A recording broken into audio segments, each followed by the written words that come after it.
Bom dia. Como o Tama já falou, sejam todos bem-vindos a mais uma capacitação. Hoje nós vamos para a Espanha. Está conosco aí o Léo Coutinho, nosso diretor de Europa, e a Fátima, que fala lá de Portugal. Apesar de falar de Portugal, o treinamento hoje será sobre Espanha, porque ela é espanhola. Então, tá bem. Ela já sabe, ela vai falar bem devagar, por causa do sotaque, para que a gente tenha uma percepção melhor. Lembrando a todos vocês do nosso chat para perguntas e as respostas. Os nossos executivos estão aqui acompanhando, poderão responder durante a apresentação ou no final a gente faz o famoso ping-pong com o Tamas, tá ok? Então eu não vou demorar muito. Fátima, boa apresentação, porque a gente já atrasou um pouquinho, porque o Tamas teve um problema técnico aí na conexão com o Facebook. Vamos lá, é com você. Olá, boa tarde a todos, bom dia aí no Brasil. Antes de mais quero agradecer novamente àqueles que já têm vindo a assistir aos nossos treinamentos aqui na semana passada sobre Portugal, agradecer novamente por estarem agora assistindo-nos na Espanha, e para quem é novo, para quem chegou aqui somente hoje, dar as boas-vindas e esperar que gostem desta apresentação que vos preparamos sobre o destino da Espanha. Eu vou partilhar aqui convosco a minha tela e vamos aqui começar a falar sobre a Espanha. O que é que nós vos queremos trazer hoje? São dois programas diferentes, ambos em Espanha, mas um são 15 dias com a possibilidade de fazer um recorrido pelas principais cidades, as mais emblemáticas da história da Espanha, totalmente privado, com carro e com motorista guia. E depois falaremos sobre outra, que é uma viagem em trem pelas principais cidades da Espanha.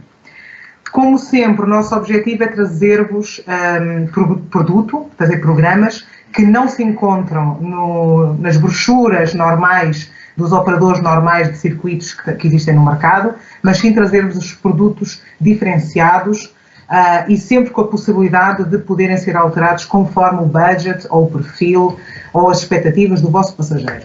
E neste, que é o primeiro que vamos falar hoje, sobre 15 dias de carro pela Espanha, começaríamos por Madrid. Porquê? Porque normalmente Madrid é a cidade de chegada de qualquer passageiro brasileiro na Espanha, e depois normalmente ele sai por Barcelona, ou pode regressar novamente a Madrid. Mas neste caso ele entra por Madrid e sai por Barcelona. Ao ser privativo, como é lógico, terá um traslado aguardando por ele no aeroporto à chegada, com o motorista fazendo toda a assistência e levando o cliente para o centro da cidade, onde fará o check-in em hotel bem situado ali pela área da Gran Via, Praça Maior, portanto aquele tipo de localização de cidade que nós sempre damos preferência, que é para que quando o cliente tem tempos livres, ele possa sair caminhando sem necessidade de pegar táxi, pegar metrô, sem estar preocupado com transportes. Portanto, nós aqui na Unique sempre damos muita atenção a qual é o local de alojamento onde colocamos os nossos passageiros. Neste dia, depois do check-in, então fariam um breve tour privado de cerca de 3-4 horas pela cidade de Madrid com o motorista guia. Como é lógico, neste tour irão conhecer as principais spots turísticos. O Palácio Real, a Praça Maior, a Gran Via, o Jardim del Retiro, o Madrid de los Borbons, que é a parte mais antiga, a parte histórica da cidade, e onde podemos ver os bonitos edifícios de época, o Passeio de la Castellana, o bairro de Salamanca, famosíssimo por ser o bairro onde encontramos as lojas mais de grife, no fundo um passeio de carro pelos principais lugares da cidade, quase como uma panorâmica de cidade na chegada. A tarde ficaria livre, o final de tarde e a noite, como é lógico, os nossos motoristas guias estão adaptados, têm todo o tipo de conhecimento para dar todo o tipo de informação e dicas aos clientes para os seus tempos livres, como por exemplo os locais onde podem tomar uma cerveja, onde podem jantar, onde podem fazer uma degustação de tapas. Esta última é sempre uma experiência que nós recomendamos muito, e que é das coisas que funciona melhor para quem visita a cidade de Madrid, é que se faça, depois de uma panorâmica, se faça um passeio pelo centro histórico, pode ser sozinhos, os passageiros, que não têm como se perder, ou se preferirem com um guia local fazer um passeiozinho breve de 1 a 2 horas pelo centro histórico, com algumas degustações de tapas e bebidas típicas aqui de Madrid. Isto é sempre a melhor forma de conhecer a cidade, ao final do dia, início da noite, e podermos, digamos que, enturmar com a cidade. No segundo dia, já tendo uma panorâmica da cidade, seria então a altura de conhecermos outra das grandes cidades históricas do centro da Espanha, a cidade de Toledo. A cidade de Toledo fica a cerca de 45 minutos, 1 hora de carro de Madrid. Seria uma saída depois do café da manhã com o motorista e com o carro, no qual ao longo de esta manhã iríamos passear pela cidade de Toledo. A cidade de Toledo é esta que podemos ver aqui nesta imagem. Portanto, uma cidade medieval, ela no fundo tem 3 culturas, foram as que, digamos, que criaram esta cidade de Toledo: a cultura judaica, a islâmica e a cristã. Então, dentro da mesma cidade, a gente pode viver e ver e sentir história, arquitetura destas 3 grandes culturas aqui europeias. Europeias, quando dizemos europeias, deste lado do Atlântico, comparativamente aí ao Brasil. É uma cidade com esta vertente histórica, muitas ruelazinhas, tanto que os carros não andam dentro da cidade, o carro é estacionado e depois então o nosso motorista, que também é guia, fará o passeio a pé pelo centro da cidade com os clientes, levando-os aos principais locais, como a sinagoga, a catedral, os principais museus, as lojas de orfebreria, que é um tipo de artesanato que se faz com metal trabalhado à mão e ouro, que se faz aqui na cidade de Toledo, e que é maravilhoso poder ver os artesãos a trabalharem.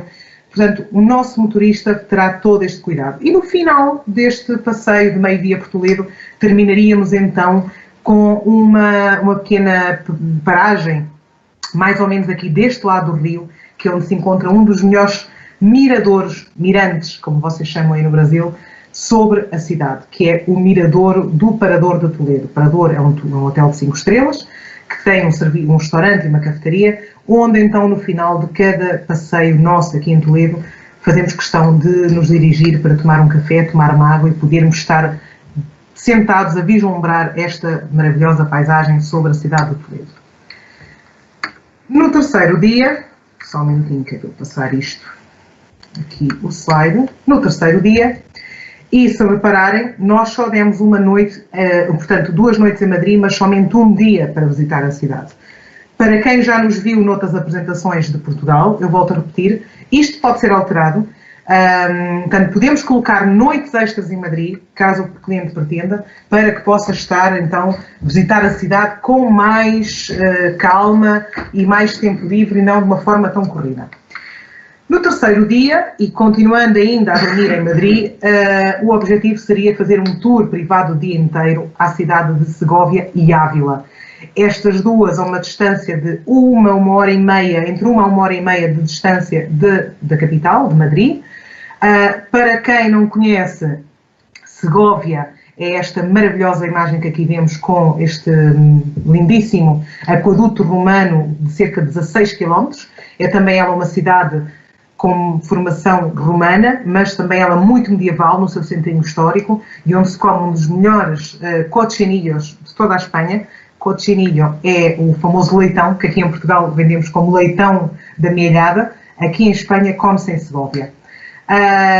E depois então também uma visita à também lindíssima cidade medieval de Ávila, aqui com este lindíssimo palácio que parece quase tirado de um filme da Walt Disney, e cuja principal característica da Ávila, apesar de ter sido aqui que viveu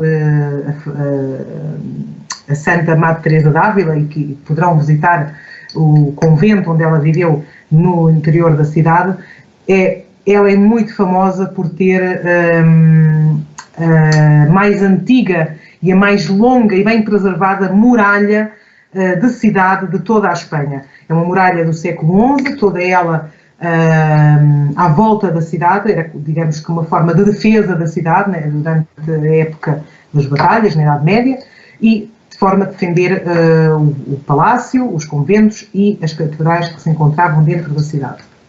Ao final do dia, depois de um dia muito bem passado nestas duas lindíssimas cidades, regressa então a Madrid e a noite livre para que os clientes pudessem desfrutar calmamente da sua última noite em Madrid. Porque no quarto dia seria então a altura de fazer as malas, fazer o check-out e viajarmos para a Andaluzia. Aqui, neste dia, o nosso motorista faria o traslado até à estação de trem de Atocha, em Madrid, e para deixar os clientes na estação de trem e estes embarcarem em trem-ave. Para quem não sabe, o trem-ave é um trem-bala na Espanha e que faz a ligação entre Madrid e Sevilha em cerca de 2 horas e meia. Portanto, o cliente faria então esta ligação entre Madrid e a Andaluzia em trem e, chegando em Sevilha, teria à sua espera também um carro privado com motorista guia para fazer o traslado ao hotel, fazer o check-in e depois então, da parte da tarde, poderem fazer uma visita totalmente privada pela cidade de Sevilha. Em Sevilha não se poderá perder, como é lógico, uma visita ao bairro de Santa Cruz, o principal bairro histórico da cidade, aquele conhecido pelas suas famosas ruas muito estreitinhas, onde se encontra a Giralda, o Alcázar, a Catedral, aquelas ruelas, e também o bairro de Triana, o mais conhecido bairro da Andaluzia a nível gastronómico, e onde terminaríamos então este passeio com uma degustação de tapas em algumas destes, dos que são considerados os melhores locais de Sevilha. A noite seria livre e no quinto dia deixaríamos então, digamos que, o dia livre na cidade para que os passageiros possam descansar um pouco da viagem, possam ter o seu tempo livre, possam passear com mais calma pelos sítios que no dia anterior puderam ter a oportunidade de ver junto com o guia e poderem desfrutar do dia aqui no sul da Espanha. Para quem tem crianças, existem vários parques temáticos aqui em Sevilha, que são uma ótima opção, por exemplo, para quem está viajando com os filhos, para poderem passar, por exemplo, este dia livre, poderem ir com as crianças a um destes parques temáticos, ou fazer um cruzeiro no rio Guadalquivir, também é uma forma maravilhosa de podermos visitar a cidade, principalmente se for ao final do dia, se for ao pôr do sol, pois assim poderemos ter a oportunidade de ver o sol refletido no rio e sobre os edifícios que ficam com os tons dourados, e depois a cidade a começar a iluminar-se e também ela a ficar refletida nas cores do rio Guadalquivir. Posso-vos garantir que é uma imagem simplesmente fantástica e também porque ao final do dia começa todo aquele bulício da cidade. Porquê? Porque, como sabem, Sevilha está na Andaluzia e a Andaluzia é o sul da Espanha. É uma das regiões mais quentes de todo o território espanhol. Então, quando falamos no sul da Espanha no verão, digamos que a partir das 2h da tarde e mais ou menos até às 6 horas da tarde, dificilmente encontrarão pessoas na rua, exceto os turistas. Porque quem é espanhol, quem é sevilhano, quem é andaluz, digamos assim, quem é da região da Andaluzia, o que fazem efetivamente é refugiar-se em casa, refugiar-se nas sombras, no fresco, para fugir ao calor. E é a partir das 6h da tarde, quando o sol já baixou um pouco, baixou um bocado as temperaturas, que começa então a vida destes locais e que se começam a ver eles novamente a passear nas ruas e a começar a frequentar as esplanadas de rua, os cafezinhos, os bares, as casas de petiscos, das famosas tapas. E quando eu há pouco vos referi a fazer um cruzeiro ao final do dia em Sevilha, é também uma forma de, além da imagem que eu vos transmiti do jogo de luzes, também começarmos a poder sentir o aroma da gastronomia no ar por conta destas casas de tapas que começam a sua atividade e começam a fervilhar e podemos sentir toda esta mistura de sensações a bordo de um cruzeiro de cerca de 1 hora. Portanto, fixem, Sevilha no tempo de verão, em época alta, época de calor, durante a tarde é para dormir la siesta e depois então ao final do dia sairmos, passearmos e digamos que movimentarmos e misturarmos com os locais. No 6º dia já sairíamos de Sevilha, faremos as nossas malas, o check-out e iríamos encontrar no hotel logo pela manhã com o motorista que nos acompanhará nos seguintes dias. Este motorista, ele é guia, e começaríamos a nossa viagem em direção a norte, em direção à cidade de Córdoba. Para quem não conhece, Córdoba, famosíssima pelo seu famoso bairro judaico, pela Judiaria, pelos seus pátiozinhos floridos, assim como em Sevilha também existem, mas Córdoba, digamos que é a sede, a base dos pátios floridos na Espanha. São centenas deles espalhados pelo bairro histórico, onde a gente espreita a cada porta, em cada portão, e vemos todo um rigor e um cuidado das pessoas que ali vivem, em ter os seus pátios cuidados, cheios de vasos, com centenas de vasos cheios de flores pendurados nas paredes dos edifícios e das casas. É realmente um momento e uma visão muito, muito bonita. Córdoba é conhecida também pela sua forte ligação à cultura islâmica, apesar de também por aqui terem passado judeus e cristãos, assim como romanos, mas foram os árabes que passaram mais tempo aqui nesta cidade.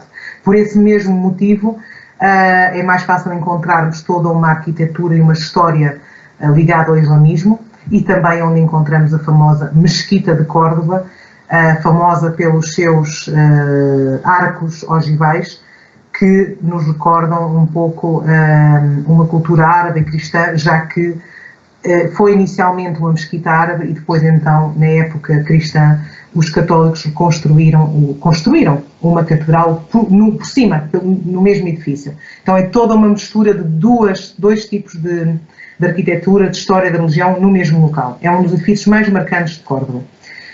Depois de visitarmos Córdoba e darmos tempo livre para que os clientes possam almoçar, possam passear pelas suas ruelas, seria então a altura de nos dirigirmos para sul, para o interior, mas para sul, e visitarmos uma daquelas que também é consideradas uma das pequenas cidades que são consideradas uma das 7 maravilhas do território espanhol, que é a cidade de Ronda. Para quem não conhece esta imagem aqui, conhecida pelo seu famoso aqueduto, que está situado sobre 2 penhascos, e que há quem diga, o que se diz a história, é que esta ponte que está entre os 2 penhascos já existia antes ainda do tempo dos romanos.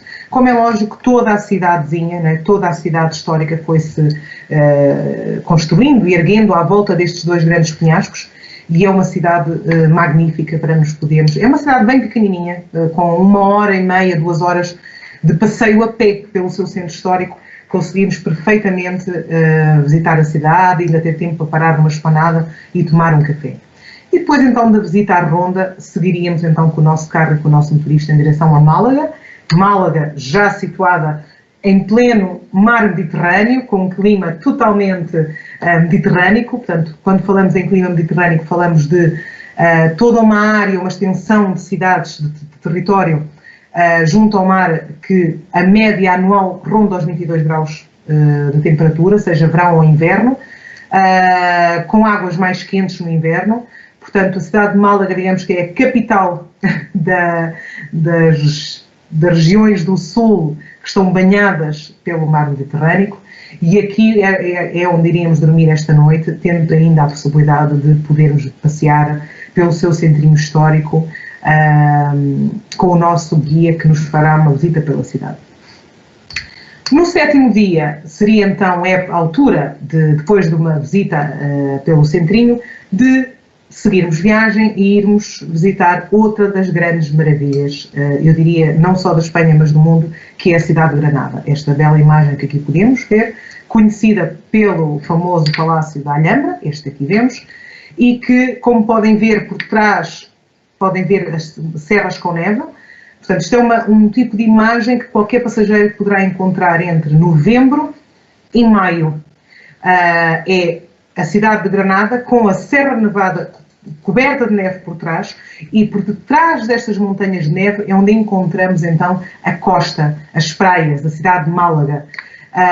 E também ali entre maio e junho é possível estarmos na praia, a tomar banhos de sol, a dar mergulhos, e olharmos para norte e vermos a Serra Nevada ainda com alguns picos de neve, o que podem calcular que é uma imagem bastante agradável, podermos estar aquela sensação de calor, de praia, não é? Tomando um chopinho e ao mesmo tempo estarmos a ver neve desde a praia. Na cidade de Granada, o objetivo, como é lógico, será passar algum tempo a passear pelos seus famosos bairros, o bairro do Alfafín, do Sacromonte. Isto porquê? Porque também Granada, ela foi uma cidade que foi formada por vários tipos de cultura. E até hoje que se preservam, é uma das cidades espanholas onde melhor se preservaram os bairros destas três diferentes culturas. Continuamos a ter um bairro judaico, um bairro árabe e um bairro cristão muito bem definidos dentro do que é a cidade de Granada. E como Granada é uma cidade que é composta por algumas colinas, digamos que cada bairro está situado numa colina diferente. Então, estejamos onde estivermos, de vários pontos diferentes da cidade, conseguimos estar no cimo de uma colina e ter uma vista fantástica sobre as outras colinas e cada uma delas com um tipo de arquitetura completamente diferente da colina do lado, o que nos recorda logo que aquele local onde a gente está olhando tem aquele tipo de característica porque pertenceu a um determinado tipo de cultura.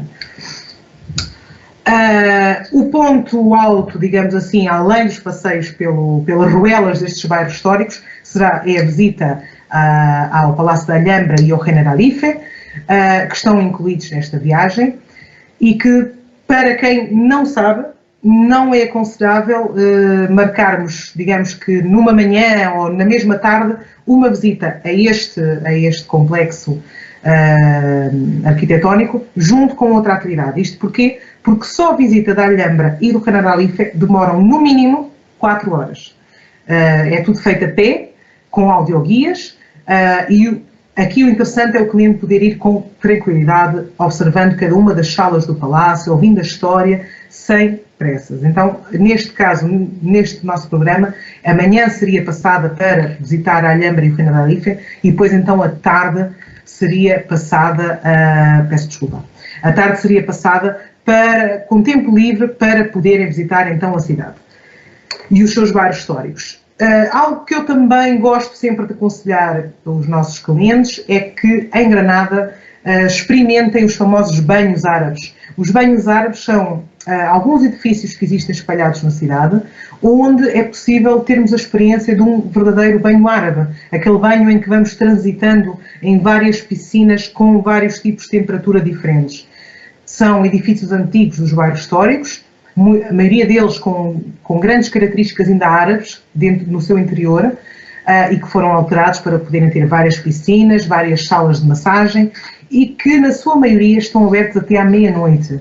Então, eu falo por experiência própria, eu sempre que estou em Granada, eu não abdico de um final de noite, mesmo às 11, 11h30 da noite, marcar a minha hora, porque estes banhos são com hora marcada, poder ter o meu banho árabe ao final mesmo da noite, ter a minha massagem, terminar com um chá e depois então escolher um hotel que fique perto e poder então depois finalmente ir para o hotel e relaxar totalmente. Outra dica da cidade de Granada são as tapas. E para quem não sabe, as tapas existem praticamente em toda a Espanha. Mas elas são típicas do sul da Espanha, da Andaluzia. Porque se forem do norte, elas têm outro tipo de características e têm outro nome, que são os pinchos. Então, a gente aqui no sul falamos de tapas e uma das principais características de Granada é que as tapas não se pagam. Isto quer dizer o quê? Qualquer cliente que se sente num bar, numa vinoteca, numa esplanada, num cafezinho, num restaurantezinho e que peça qualquer coisa para tomar, para beber, uma Coca-Cola, um chopinho, um cocktail, automaticamente vem sempre uma tapa junto. E essas tapas são gratuitas. Então é outra das dicas que eu gosto sempre de dar, porque muitas vezes os clientes não comem pensando que vão ter que pagar, mas é para saberem que em Granada isto é free. Outra dica também que em Granada acho que nenhum cliente deve perder é assistir a um show de flamenco. Normalmente, quando pensamos em flamenco, na Andaluzia a gente pensa em Sevilha. Sevilha normalmente é aquele local que nós associamos aos jantares com o show de flamenco.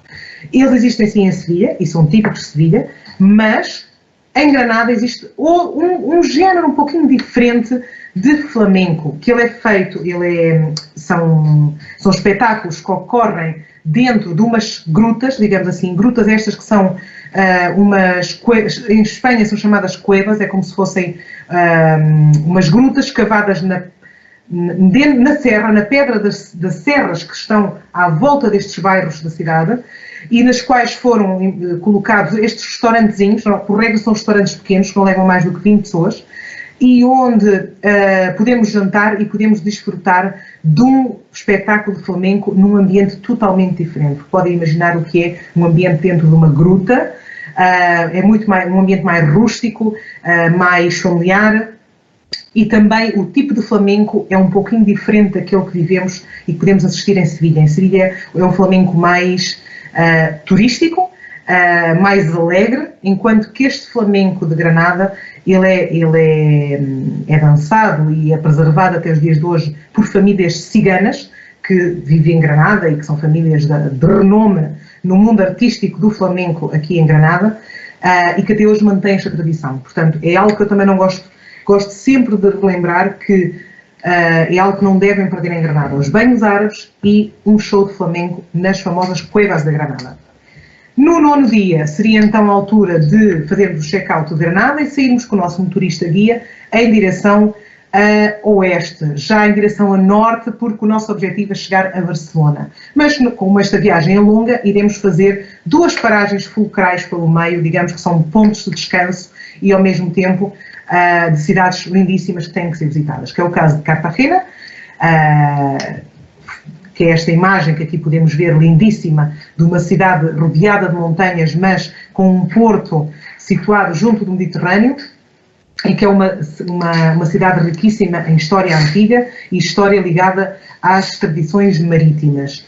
É uma cidade onde podemos encontrar algumas das ruínas romanas mais belas e mais bem preservadas de toda a Espanha, e aqui digamos que passaríamos algumas horas deste dia entre a viagem de Granada e Valência para passear pelo seu centrinho, poder almoçar tranquilamente, poder sentir esta história e desta magnífica cidade portuária.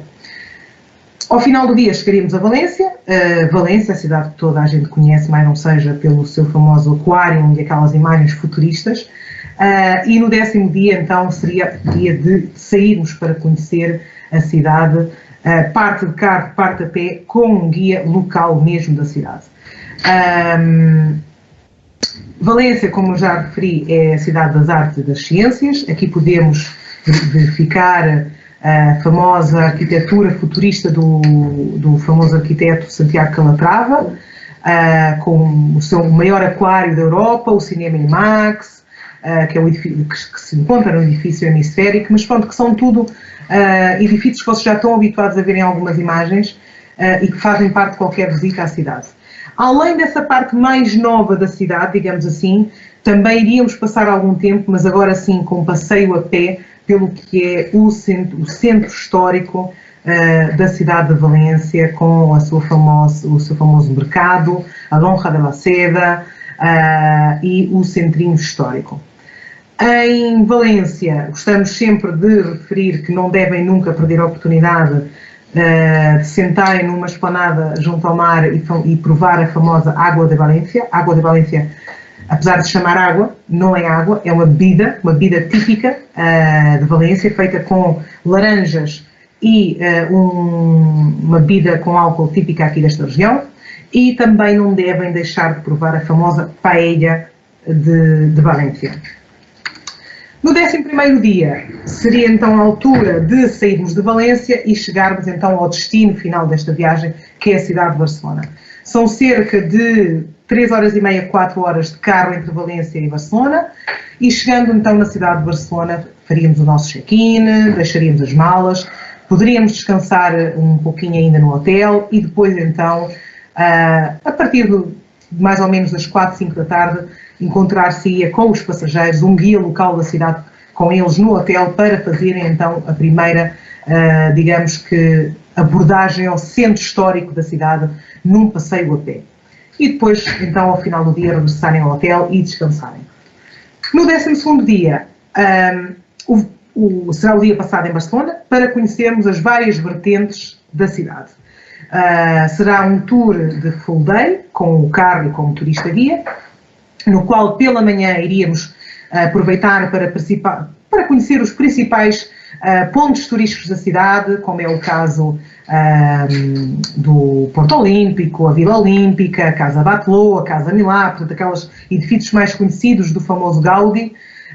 Fazemos um passeio também pelas Ramblas, passear de teleférico entre o centro, entre o Porto Olímpico e o bairro de Montjuic, e depois então, depois do almoço, pela tarde, podemos então passar para uma visita mais artística. Quando dizemos uma visita mais artística, é podermos visitar os principais edifícios históricos e arquitetónicos da cidade, como é o caso da Catedral, da Basílica da Sagrada Família e o Parque Güell, como sabem, ambos declarados Monumentos Artísticos e Património Mundial da Unesco.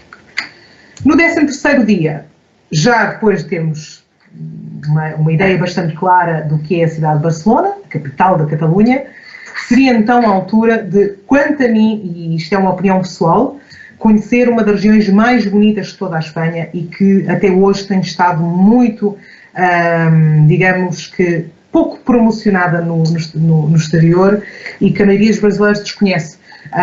Para quem vai seguir as nossas apresentações sobre a Espanha durante esta semana, deixo já aqui uma dica que amanhã iremos falar sobre esta região da Costa Brava e programas específicos sobre esta região. Portanto, hoje já teremos aqui uma breve ideia do que é esta magnífica região. A Costa Brava é uma área que está no Mediterrâneo, ela mais ou menos apanha a região de Barcelona e vai até à fronteira dos Pirineus com a França. É todo um rendilhado de falésias e prainhas lindíssimas, quase um pouco fazendo lembrar a Côte d'Azur na França, mas numa área que não está nada massificada a nível de turismo e onde podemos encontrar ainda muitos locais e poucos turistas. Então isto é uma forma, digamos, de fazermos uma viagem mais tranquila e podermos sentir, viver ainda a autenticidade de algum destes locais. E neste 13º dia a nossa ideia é exatamente, para quem não tem mais tempo para visitar esta costa, deixarmos aqui um cheirinho do que é a Costa Brava. E neste 13º dia sairíamos com o motorista, com o carro e com o motorista guia, e iríamos então passar o dia a passear por esta magnífica Costa Brava, visitando as mais típicas aldeias ligadas à pesca, estas magníficas vilazinhas em cima do mar Mediterrâneo, com as suas casinhas brancas e as janelas azuis, amarelas, coloridas quase no meio entre o dourado da areia, o azul do mar e o verde dos campos. Portanto, basicamente é um passeio, digamos que uma panorâmica, é um passeio mais de carro, por panorâmicas lindíssimas, mas que terá algumas paragens ao longo do dia nos principais pontos turísticos. Ao final do dia regressaríamos a Lisboa, regressaríamos a Barcelona.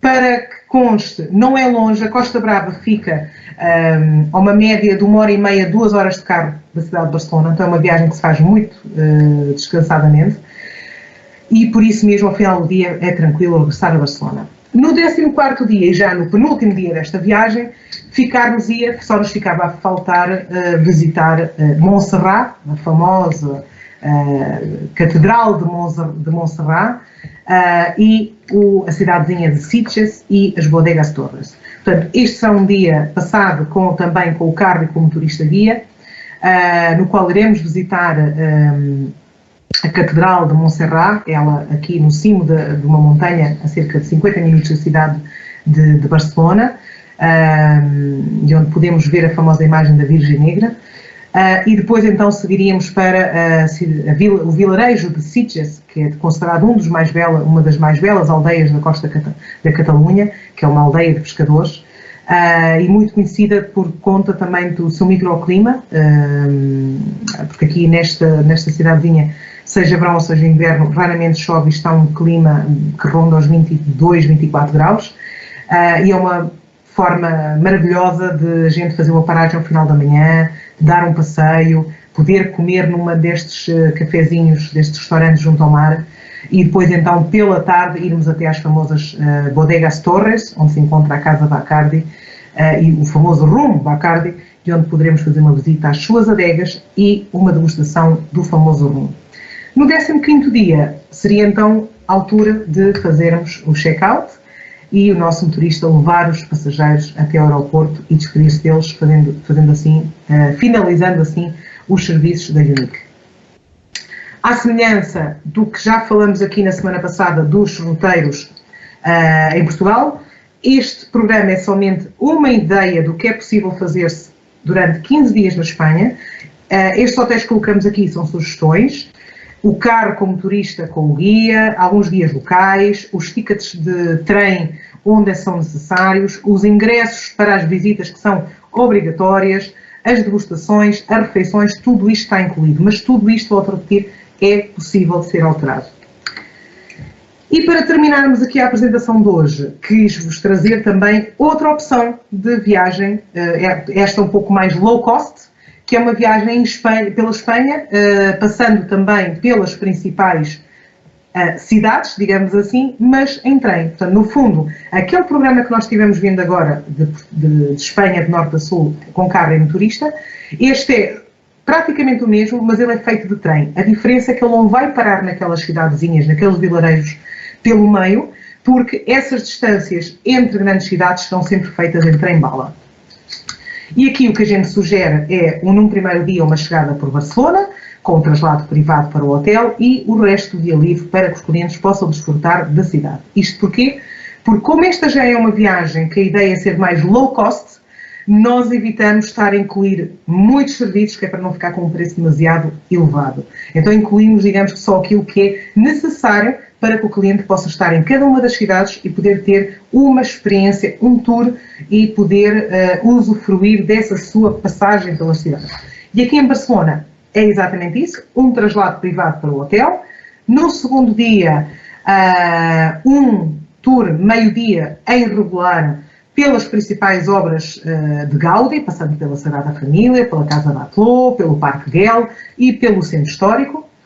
E no terceiro dia, também um meio-dia, um tour de meio-dia regular à cidade à Catedral de Montserrat, onde se encontra a famosa Virgem Negra e que fica situada no meio de uma montanha rochosa, numa montanha que está a cerca de 50 minutos da cidade de Barcelona. A tarde seria livre para que os clientes pudessem passear por sua conta e o alojamento em Barcelona. No quarto dia, depois de já conhecermos, digamos, as principais atrações de Barcelona, novamente traslado privado do hotel em Barcelona para a estação de trem em Barcelona e embarque dos passageiros em trem-bala em direção a Madrid. Esta viagem demora cerca de 3 horas, portanto é bastante rápida, durante a qual os clientes podem tomar um café, podem ler um jornal, uma revista, um livro e quando nem se apercebem já estão chegando em Madrid. Chegando em Madrid, teriam também um traslado à sua espera na estação de trem, com motorista, totalmente privado, que os levaria para o hotel e fariam o check-in. A tarde também seria livre, isto para podermos deixar, digamos que este dia, digamos que à vontade do cliente, para se ele quer sair mais tarde de Barcelona para poder aproveitar um pouco mais de Barcelona pela manhã, ou ele prefere sair logo pela manhã bem cedo de Barcelona para chegar mais cedo em Madrid e poder então aproveitar mais tempo em Madrid pela tarde.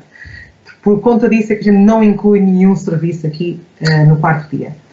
No quinto dia em Madrid, novamente, um tour regular de meio-dia pelos principais pontos turísticos da cidade, incluindo uma visita incluída ao Palácio Real de Madrid e a tarde ela livre para que os clientes possam passear pelo centro histórico, fazer umas compras, visitar um museu, algum museu que tenham interesse, como o Museu Thyssen, o Museu do Prado, portanto, fazerem aquilo que eles quiserem.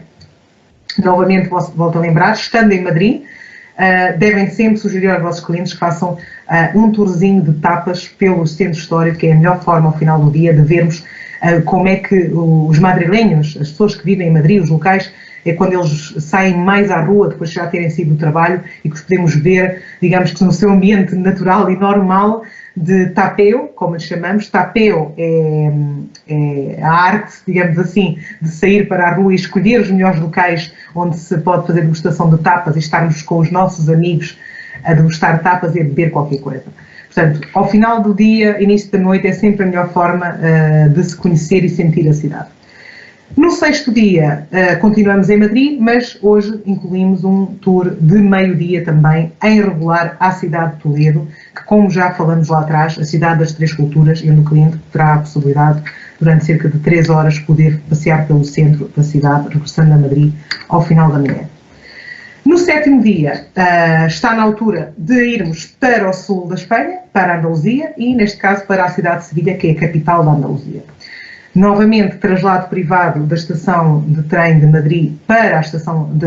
Traslado privado, peço desculpa, do hotel em Madrid para a estação de trem de Madrid, embarque dos passageiros no trem-bala em direção a Sevilha, uma viagem também que não ultrapassa as 2h30, portanto é bem rápida, bem tranquila, e chegando em Sevilha um traslado privado que levaria os clientes para o hotel, deixando-nos ainda com a tarde livre em Sevilha. Novamente aqui não incluímos nenhum passeio, nenhum tour, porque deixamos um pouco ao critério do cliente que ele possa nos informar que quer passar mais tempo em Madrid e vir só ao final do dia para Sevilha, ou se quer vir para Sevilha logo pela manhã e aproveitar logo para fazer algum passeio na tarde já na Andaluzia. No 8º dia, estando em Sevilha, como é lógico, um passeio em Sevilha, também este em regular, de cerca de 4 horas. Note-se que estes passeios regulares são feitos em ónimos. Agora, depois desta situação do Covid-19, os tours regulares alteraram um pouco a sua forma de funcionar. Enquanto que antes tínhamos ónimos de 50 lugares, repletos de gente e onde se falavam 4, 5, 6 idiomas dentro do mesmo ónimos, isto agora alterou um pouco. Os ónimos não terão, na maioria, tanto em Portugal como em Espanha, não terão mais do que 25, 30 pessoas dentro de cada ónimos. Isto vai reduzir logo automaticamente o número de idiomas diferentes que se encontram em cada viagem, porque irão dividir as pessoas por mais ónimos. Então, estes tours regulares que eu venho vindo a apresentar aqui em Barcelona, em Madrid, em Toledo, em Montserrat, são feitos dentro deste esquema, portanto, ónimos mais pequenos e que, na pior das hipóteses, poderão encontrar alguém, os guias poderão ter que falar provavelmente inglês ou francês, além de o português. Aqui em Sevilha será um tour que é feito uma parte em ónibus panorâmico para ver a parte exterior da cidade e as grandes avenidas e depois então a pé pelo que é o bairro de Santa Cruz, o bairro mais histórico, onde se encontra a Catedral, a Giralda, portanto, as ruazinhas do coração de Sevilha, digamos assim. E a tarde seria livre então para que os clientes pudessem passear novamente por conta deles pelos principais bairros, o bairro de Santa Cruz, o bairro de Triana, visitar os famosos pátios floridos do centro da cidade e o alojamento em Sevilha. No 9º dia, ainda estamos em Sevilha, mas a ideia é levar o cliente num tour também este regular, mas do dia inteiro, à cidade de Córdoba. Córdoba fica a uma distância de cerca de 1h30, 2 horas de Sevilha. Portanto, o cliente, depois do café da manhã, ele faz a recolha do cliente no seu hotel e segue então num tour regular para visitar Córdoba. Em Córdoba, todo o tour é feito a pé pelo centro, com os guias dos tours regulares, onde se vai visitar, como é lógico, a Mesquita de Córdoba, o centro histórico, vai-se passear pelas suas ruelas, ver as famosas calles das flores, ou os pátios das flores, como podemos ver aqui nesta imagem, e passam então o dia nesta famosa cidade árabe. E no último dia, o 10º dia, seria então a altura de fazer o check-out e o motorista, em horário de terminar, recolher os passageiros no hotel e levá-los num traslado privado para o aeroporto de Sevilha, para embarque em destino a Madrid, a Barcelona, a Brasil, a qualquer outro local para onde o cliente possa ir. Em Sevilha, aqui também recomendo que não deixem de recomendar aos vossos passageiros um cruzeiro ao final do dia, ao pôr do sol pelo Guadalquivir, também um show de flamenco na cidade. Nós aqui, volto a repetir, não quisemos incluir nada destas experiências extras, digamos assim, para que este programa não fique demasiado caro. Estes programas já estão todos com a Mundial e, portanto, é só uma questão de poderem entrar no seu site e verificarem-nos, mas, como já disse antes, e vou-me repetir novamente, peço desculpa, mas só para não ficar nenhuma dúvida, podemos incluir ou retirar qualquer coisa que vocês queiram destes programas. São somente ideias.